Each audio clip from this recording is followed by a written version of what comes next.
Čaute a dneska si ukážeme, ako si stiahnuť Saints Row 3. Takže budete na to potrebovať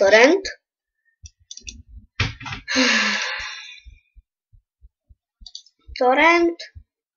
Stiahnete si toto. Dáte dolu na torrent, to sa vám bude stiahovať. No. Otvoríte si to. Kliknete na Non Steam Part 1 a to sa vám už len nainštaluje, takže hotovo. Takže čaute.